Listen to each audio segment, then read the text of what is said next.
Good morning, all of you.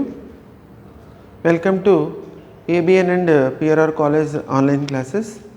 మనం already fourth semester chemistry already చెప్పుకుంటున్నాము. అందులో నేను స్పెక్ట్రోస్కోపీ డీల్ చేస్తున్నాను కదా. స్పెక్ట్రోస్కోపీలో ఆల్రెడీ నేను యూవీ స్పెక్ట్రోస్కోపీ అవి చెప్తున్నాము. ఈ యూవీ స్పెక్ట్రోస్కోపీ అవి చెప్తున్నాను కదా.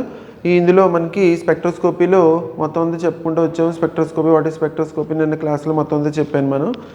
మనం నిన్న క్లాస్లో మనం ఏం చూసుకున్నామంటే what is electronic spectroscopy or UV spectroscopy అంటే ఏంటి, వాట్ ఈజ్ ఎలక్ట్రానిక్ ట్రాన్సిషన్ అంటే ఏంటి, ఒక ఎలక్ట్రాన్ ట్రాన్సిషన్ ఎందుకు జరుగుతుంది, ఎలక్ట్రాన్ ట్రాన్సిషన్ ఎక్కడి నుంచి ఎక్కడికి వెళ్తుంది, అవన్నీ కూడా మనం మాట్లాడుకోవడం జరిగింది. ఆ ఎలక్ట్రాన్ ట్రాన్సిషన్లో జరిగేటువంటి ఏ బాండ్స్ మధ్యన ఎలా జరుగుతుంది అవన్నీ మనం మాట్లాడుకున్నాం.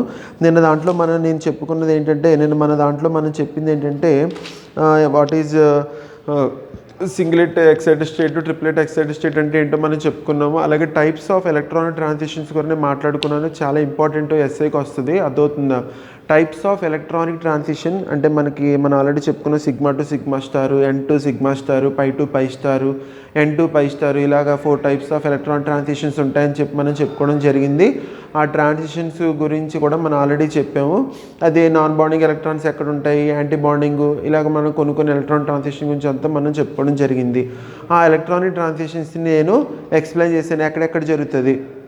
మన సిగ్మా టు సిగ్మా స్టార్ తీసుకుంటే ఆల్కేన్స్లో జరుగుతాయని, ఎన్ టు సిగ్మా స్టార్ తీసుకుంటేమో ఆల్కైల్ హ్యాలైడ్స్లో జరుగుతాయని, పై టు పై స్టార్ తీసుకుంటేమో మనకి ట్రిపుల్ బాండ్స్, డబుల్ బాండ్స్ అలాగే వాటిల్లో జరుగుతాయని మనం చెప్పుకోవడం జరిగింది. ఇంక చివరికి వచ్చేటప్పటికి ఎన్ టు పై స్టార్ మనం తీసుకుంటే కనుక అవి మనకి ఎనర్జీ ఎక్కువగా కావాలి కాబట్టి హై వేవ్ లెంత్కి, మనకి ఎనర్జీ తక్కువ కావాలి కాబట్టి హై వేవ్ లెంత్కి వస్తాయి. ఆ వేవ్ లెంత్కి మనకి యూవీ రీజియన్ కన్నా ఎక్కువ వేవ్ లెంత్ కావాలి కాబట్టి అవి ఎక్కువగా మనం పట్టించుకోమని చెప్పుకున్నాం. అయితే హై ఎనర్జీ ఎప్పుడు కూడా మనకి సిగ్మా టు సిగ్మా స్టార్ అని చెప్పి చెప్పుకోవడం మనం చివరిలో కంక్లూడ్ చేసాం. అర్థమవుతుందా. అవి మనకి యూవీలో వాట్ ఈజ్ యూవీ అంటే ఎలక్ట్రానిక్ స్పెక్ట్రోస్కోపీ అంటే ఏంటి అదంతా మనం చూసుకోవడం జరిగింది. టైప్స్ ఆఫ్ ఎలక్ట్రాన్ ట్రాన్సిషన్ని చూసాం. ఇప్పుడు ఆ టైప్స్ ఆఫ్ ఎలక్ట్రాన్ ట్రాన్సిషన్స్ని ఎఫెక్ట్ చేసేవి ఏంటి అని చెప్పి చూసుకుంటే కనుక ఫస్ట్ది ఏంటంటే effect of conjugation in the UV spectroscopy or electronic స్పెక్ట్రోస్కోపీలో మనకి కాంజుగేషన్ అన్నది మనకి ఏ విధంగా మనకి ఇచ్చేస్తుంది. కాంజుగేషన్ అంటే ఏంటి, what is conjugation? Conjugation means మీరు చెప్పగలరా వాట్ ఈజ్ కాంజుగేషన్? కాంజుగేషన్ అంటే ఏంటమ్మా, మనకి ఒక డబుల్ బాండ్ కనుక ఎక్స్ట్రాగా ఉంటే, ఒక డబుల్ బాండ్ కనుక కాంజుగేషన్ ఉంటే కనుక, అదే ఒక డబుల్ బాండ్ కనుక ఎక్స్ట్రా ఉన్నదనుకోండి కాంజుగేషన్లో ఉంటే కనుక మనకి చూడండి ఇక్కడ కాంజుగేషన్ లేకపోతే కనుక మనకి లోవర్ వేవ్ లెంత్కి వెళ్తుంది. కాంజుగేషన్ లేకపోతే మనకి లోవర్ వేవ్ లెంత్. ఒకవేళ కనుక కాంజుగేషన్ ఉందనుకోండి మనకి ఏమవుతుంది అనమాట, మనకి హయ్యర్ వేవ్ లెంత్లోకి వెళ్ళిపోతుంది. అదవుతుందా. ఇది ఎందుకు జరుగుతుంది అని అంటే కనుక ఇక్కడ నేను పదం రాసాను చూడండి, lambda max value affected by conjugation. ఆ లాంబ్డా మ్యాక్స్ వాల్యూ చెప్పాను కదా, మరి lower wave length hire wave length అవుతుంది కదా. అంటే లాంబ్డా మ్యాక్స్ వాల్యూ ఏమవుతుంది, మనకి ఫ్లక్చువేట్ అవుతుంది. అంటే దేనివల్ల అవుతుంది, మనకి ఈ కాంజుగేషన్ వల్ల. అదవుతుందా. ఈ కాంజుగేషన్ వల్ల మనకి జరుగుతుంది. ఎందుకు అని అంటే కనుక conjugation decreases the energy gap between pi and pi star. పైకి పై స్టార్కి మధ్యలో ఉన్నటువంటి ఎనర్జీ గ్యాప్ని మనకి తగ్గించేస్తుంది. దీనికి ఒక చిన్న ఎగ్జాంపుల్ నేను ఇప్పుడు వేస్తాను. చిన్న ఎగ్జాంపుల్ వేసేది ఏంటంటే ఒకసారి చూడండి, ఇక్కడ మనకి చిన్న ఎగ్జాంపుల్ నేను ఇక్కడ వేస్తుందని చూడండి. ఇది మనకి CH2 double bond CH2. Okay, ఇది మనకి ఏంటి CH2 డబుల్ బాండ్ CH2. దీనికి కనుక నేను conjugation పెట్టానంటే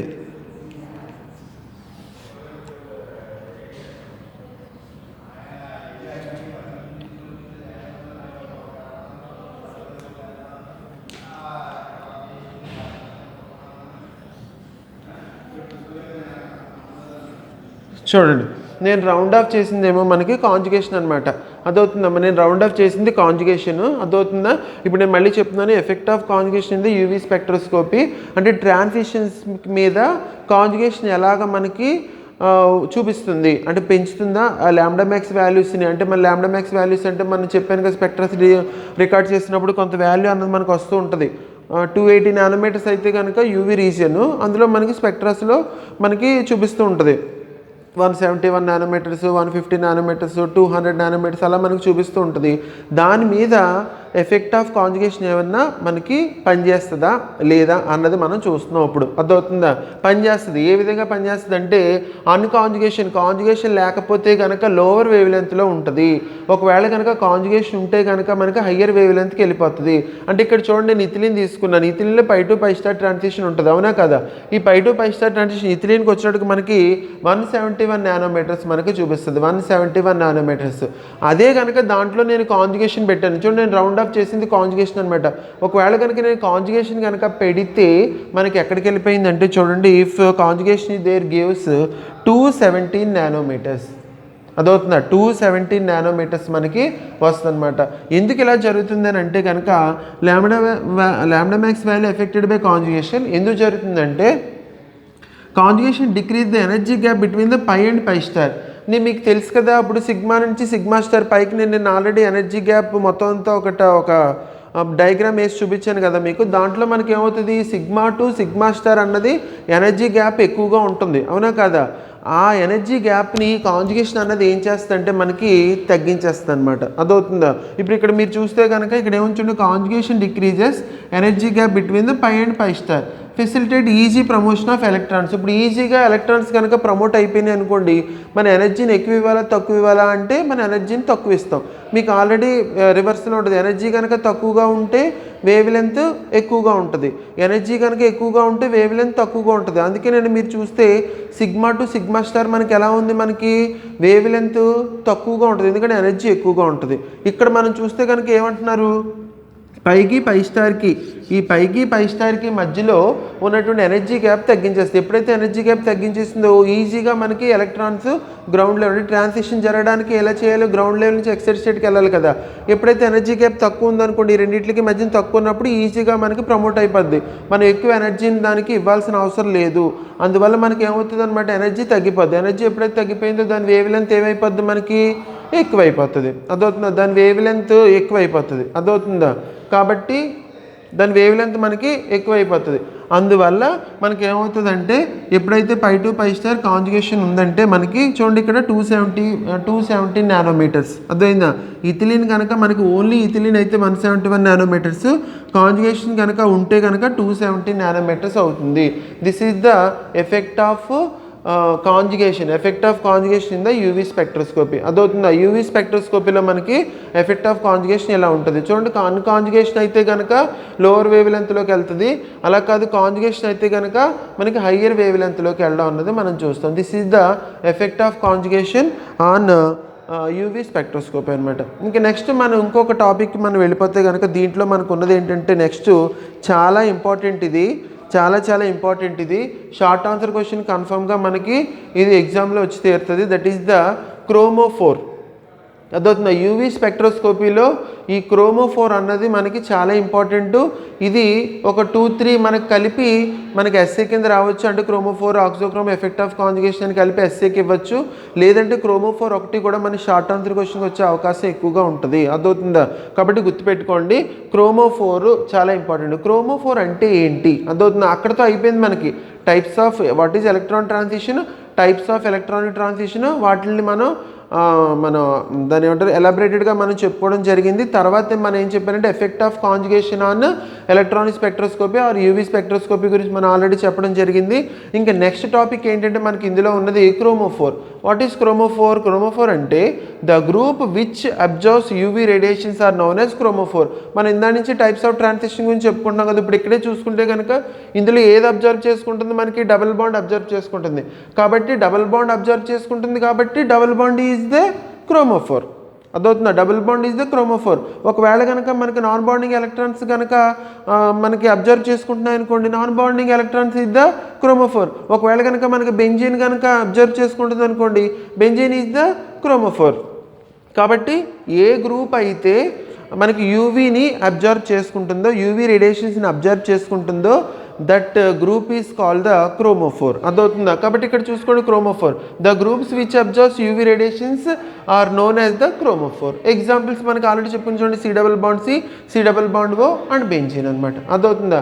these are the chromophores. అయితే ఈ క్రోమోఫోర్స్ మళ్ళీ మనకి 2 టైప్స్లో ఉంటాయి. క్రోమోఫోర్స్ మళ్ళీ మనకి 2 టైప్స్. ఏంటవి మన క్రోమోఫోర్స్? మనకి హ్యావింగ్ పై ఎలక్ట్రాన్స్, అంటే ఈ విధంగా ఇది ఉంది చూడండి, ఇక్కడ సి డబుల్ బాండ్, ఇందులో మనకి ఏ ఎలక్ట్రాన్స్ ఉన్నాయి? పై ఎలక్ట్రాన్స్ ఉన్నాయి. కాబట్టి హ్యావింగ్ పై ఎలక్ట్రాన్స్ ఉన్న క్రోమోఫోర్స్ ఉన్నాయి. అవి ఎప్పుడు మీకు తెలుసు కదా, పై ఎలక్ట్రాన్స్ ఉన్నాయంటే ఎక్కువగా పై టు పై స్టార్ ట్రాన్సిషన్స్లోనే ఎక్కువగా మనకి ఓన్లీ పై ఎలక్ట్రాన్స్ ఉన్నాయి. కాబట్టి మనకి ఈ క్రోమోఫోర్స్ ఎక్కువ ఎందులో ఇన్వాల్వ్ అవుతాయి? ఏ ట్రాన్సిషన్లో ఇన్వాల్వ్ అవుతాయి? మనకి పై టు పై స్టార్లో ఇన్వాల్వ్ అవుతాయి. ఎగ్జాంపుల్ ఇథిలీన్ అండ్ ఎసిటిలీన్ అనమాట. అదవుతుందా? క్రోమోఫోర్స్ హ్యావింగ్ పై ఎలక్ట్రాన్స్ ఉన్నాయంటే కన్ఫర్మ్గా కేవలం ఎందులో ఉంటాయి? మనకి పై ఎలక్ట్రాన్స్ ఉన్నాయి కాబట్టి పై టు పై స్టార్ ట్రాన్సిషన్లో మాత్రమే మనకి ఇన్వాల్వ్ అవుతాయి. నెక్స్ట్ సెకండ్ టైప్ ఏంటంటే హ్యావింగ్ నాన్ బాండింగ్ ఎలక్ట్రాన్స్. అంటే ఇలాగా నాన్ బాండింగ్ ఎలక్ట్రాన్స్ ఉన్నాయనుకోండి, ఇప్పుడు బోత్ దేంట్లో ఉంటాయి? మనకి పై ఎలక్ట్రాన్స్ ఉన్నాయి, నాన్ బాండింగ్ ఎలక్ట్రాన్స్ ఉన్నాయి. కాబట్టి మనకి undergoes pi to pi star and N2 pi star ట్రాన్సిషన్లోకి ఇన్వాల్వ్ అవుతాయి. Example C double bond O and nitriles అంటే మీకు తెలుసు కదా, నైట్రైల్స్ అంటే సి ట్రిపుల్ బాండ్ ఎన్. అదే సి ట్రిపుల్ బాండ్ ఎన్ ఉంటే దాన్ని ఏమంటారు? నైట్రైల్ అంటారు. కాబట్టి నైట్రైల్స్ కూడా మనకి దేంట్లో ఇన్వాల్వ్ అవుతాయి అనమాట. Nitriles is also chromophore. కాకపోతే దాంట్లో ఏ ట్రాన్సిషన్ జరుగుతాయి? ఈ క్రోమోఫోర్స్ ఎందులో ఏ ట్రాన్సిషన్లో ఇన్వాల్వ్ అవుతాయి అని అంటే కనుక N2 pi star and pi to pi స్టార్లో మనకి ఇన్వాల్వ్ అవుతాయి. This is the chromophore. చాలా ఇంపార్టెంట్. ఈ క్రోమోఫోర్ మనకి ఎస్ఏ ఆన్సర్ కింద వచ్చే అవకాశం ఉంటుంది. ఈ క్రోమోఫోర్ ఒకటి నేను నెక్స్ట్ చెప్పబోయేది. అదవుతుందా? ఈ రెండు కూడా మనకి చాలా చాలా ఇంపార్టెంట్. క్రోమోఫోర్ అయితే మటుకు మనకు కన్ఫర్మ్గా షార్ట్ ఆన్సర్ క్వశ్చన్కి వచ్చే అవకాశం చాలా ఉంది. అదవుతుందా? క్రోమోఫోర్. అదవుతుందమ్మా? ఇది effect of conjugation. Next chromophore అంటే ఏ గ్రూప్ అయితే యూవీ రేడియేషన్ని అబ్జార్బ్ చేసుకుని ట్రాన్సిషన్లో ఇన్వాల్వ్ చేస్తుందో that group is called the chromophore. అదవుతుందా? ఏ గ్రూప్ అన్న అవ్వచ్చు, అది నాన్ బాండింగ్ ఎలక్ట్రాన్స్ ఉన్నది అవ్వచ్చు, డబుల్ బాండ్ అవ్వచ్చు, ట్రిపుల్ బాండ్ అవ్వచ్చు, బెంజీన్ రింగ్ అవ్వచ్చు. అదవుతుందా? ఏ గ్రూప్ అన్న అవ్వచ్చు. ఆ గ్రూప్నే మనం ఏమంటామంటే క్రోమోఫోర్ అంటారు. ఫర్ ఎగ్జాంపుల్ ఇక్కడ నేను ఇచ్చాను సి డబుల్ బాండ్ సి. అర్థమైందా? For example C double bond C, C double bond O and benzene. ఓకేనమ్మా? ఇంకా నెక్స్ట్ చూస్తే కనుక ఈ క్రోమోఫోర్స్లో మొత్తం ఎన్ని టైప్స్ ఉన్నాయి? 2 టైప్స్ ఉన్నాయి. One is the having pi electrons and having non bonding electrons. అదేందా? Pi electrons and non bonding electrons ఉన్నాయంటే ఆటోమేటిక్గా అందులో పై ఎలక్ట్రాన్స్ కూడా ఉండి తీరుతాయి. కాబట్టి పై ఎలక్ట్రాన్స్ ఉంటే undergo pi to pi star. అలా కాకుండా హ్యావింగ్ నాన్ బాండింగ్ ఎలక్ట్రాన్స్ ఉంటే కనుక pi to pi star and N2 pi స్టార్లో కూడా మనకి ఇన్వాల్వ్ అవడం అనేది జరుగుతుంది. Okay, this is the chromophore. ఈ క్రోమోఫోర్ గురించి ఎగ్జాంపుల్స్ అవి. మనం నెక్స్ట్ చెప్పేది ఏంటంటే ఆక్సోక్రోమ్. చాలా ఇంపార్టెంట్ అనమాట. ఆక్సోక్రోమ్ కూడా చాలా ఇంపార్టెంట్. అయితే ఆక్సోక్రోమ్ అంటే ఏంటంటే ఈ saturated group with non bonding electrons when attached to chromophore altars both wave length and the intensity. అర్థమైందా? మళ్ళీ ఒకసారి చెప్తాను. మనం ఇప్పుడు 1 by 1 వస్తున్నాం కాబట్టి కంగారు ఏం లేదు, జాగ్రత్తగా వినండి. అర్థమవుతుందా? మనం క్రోమోఫోర్ చెప్తున్నాం. క్రోమోఫోర్ అంటే ఏంటి? ఏ గ్రూప్ అయితే మనకి నాన్ బాండింగ్ ఎలక్ట్రాన్స్ని ఏ గ్రూప్ అయితే నాన్ బాండింగ్ ఎలక్ట్రాన్స్ని మనకి ఏ గ్రూప్ అయితే మనకి యూవీ రేడియేషన్ అబ్జర్వ్ చేస్తాయో ఆ గ్రూప్ని మనం ఏమంటామంటే మనకి క్రోమోఫోర్ అంటున్నాను. ఆ క్రోమోఫోర్కి కనుక నువ్వు ఏదన్నా ఒక నాన్ బాండింగ్ ఎలక్ట్రాన్స్ ఉన్నది ఏమన్నా అటాచ్ చేసావని అంటే కనుక అప్పుడు దాని యొక్క ఇంటెన్సిటీలో కనుక ఇక్కడ చూడండి, దాని ఇంటెన్సిటీలో కానీ వేవ్ లెంత్లో కానీ చేంజెస్ కనబడితే కనుక దాన్ని ఏమంటారంటే ఆక్సోక్రోమ్ అంటారు. అర్థమైంది? దాన్ని ఏమంటారు? ఆక్సోక్రోమ్ అని అంటారు. ఓకేనా? అర్థమవుతుందా? ఆక్సోక్రోమ్ అంటే saturated group with non bonding electrons when attached to chromophore altars both wave length and intensity అనమాట. అదవుతుందా? ఇది మనం ఖచ్చితంగా గుర్తుపెట్టుకోవాల్సింది. క్రోమోఫోర్కి ఆక్సోక్రోమ్ అటాచ్ అవ్వడం వల్ల మనకి ఇంటెన్సిటీ అండ్ వేవ్ లెంత్లో చేంజెస్ వస్తాయి, అంటే తగ్గిపోతాయి. ఇక చేంజెస్ అంటే మనం డైరెక్ట్గా ఒకే చేంజ్ చెప్పచ్చు. ఏంటిది? వేవ్ లెంత్ అండ్ ఇంటెన్సిటీ మనకి ఏమవుతాయి? డిక్రీజ్ అయిపోతాయి అనమాట. ఇంక్రీజ్ మటుకు అవ్వవు, ఆల్టర్ అయిపోతాయి, తగ్గిపోతాయి. అదవుతుందా? ఇది మనకి క్రోమోఫోర్ ఆక్సోక్రోమ్ అనమాట. అదవుతుందా? క్రోమోఫోర్ అంటే the group which absorbs the UV radiation అయితే కనుక క్రోమోఫోర్. అదే గ్రూప్కి కనుక నువ్వు ఏదైనా నాన్ బాండింగ్ ఎలక్ట్రాన్స్ని కనుక అటాచ్ చేయడం వల్ల అక్కడ వేవ్ లెంత్ కానీ ఇంటెన్సిటీ కానీ తగ్గిపోతే కనుక నువ్వు దేన్నైతే యాడ్ చేసావో దాన్ని ఏమంటారంటే ఆక్సోక్రోమ్ అని చెప్పి మనకి చెప్తారు. ఇవి మనకి బోత్ ఆక్సోక్రోము అండ్ క్రోమోఫోర్ అన్నమాట. మీకు ఇంకా ఎగ్జాంపుల్ కావాలంటే ఆక్సోక్రోమ్ కెన్ బి అంటే ఏ గ్రూప్ అయితే ఇట్ సెల్ఫ్ అంటే దానివల్ల మనకేంటంటే మనకి అబ్జార్ప్షన్ ఏమి ఉండదు, కానీ ఏంటంటే దానివల్ల మనకి ఇంటెన్సిటీ మటుకు తగ్గిపోతుంది. ఇప్పుడు క్రోమోఫోర్ ఉందనుకోండి, క్రోమోఫోర్ ఏం చేస్తుందని చెప్పాను నేను, అబ్జర్వ్ చేసుకుంటుందని చెప్పాను. కానీ ఇక్కడ మటుకు మనకి ఏమవుతుంది అనమాట, ఇది ఏమి అబ్జర్ప్షన్ ఏమి జరగదు, కానీ మనకి ఏం జరుగుతుంది అనమాట, అబ్జర్ప్షన్ ఏం జరగదు, కానీ దాంట్లో ఉన్న వేవ్ లెంత్కి ఇంటెన్సిటీలో మనకి చేంజెస్ మనకి చూపిస్తుంది అనమాట. అర్థమైందమ్మా? ఇప్పుడు నేను చెప్పింది both chromophore, auxochrome and effect of conjugation, ఈ మూడు కూడా షార్ట్ ఆన్సర్ క్వశ్చన్కి వస్తాయి.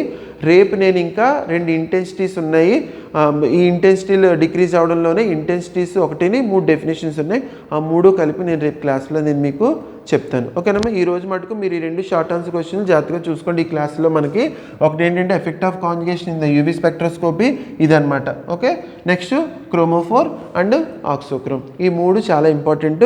ఈ 3 కలిపి ఒక్కొక్కసారి ఎస్ఏకి రావచ్చు, లేదంటే ఇండివిజువల్గా మనకి షార్ట్ ఆన్సర్కి వచ్చే అవకాశాలు మనకి ఎక్కువగా ఉంటాయి. ఓకేనమ్మా? రేపు క్లాస్లో నేను ఇంకొక 2 ఇంటెన్సిటీ షిఫ్ట్స్ ఉన్నాయి, అది బ్యాథోక్రోమిక్ షిఫ్ట్, హైపోక్రోమిక్ షిఫ్ట్ అని చెప్పి 2 షిఫ్ట్స్ ఉంటాయి. అది చెప్పిన తర్వాత మన ముందు చెప్పిన దాంట్లో అబ్జార్ప్షన్స్లో 3 అబ్జార్ప్షన్ లాస్ ఉన్నాయి, అది నేను చెప్పాల్సిన 3 డెఫినేషన్స్ ఉన్నాయి. ఆ 2 కలిపి నేను నెక్స్ట్ క్లాస్లో చెప్తాను. ఓకేనమ్మా? ఓకే, మళ్ళీ నెక్స్ట్ క్లాస్లో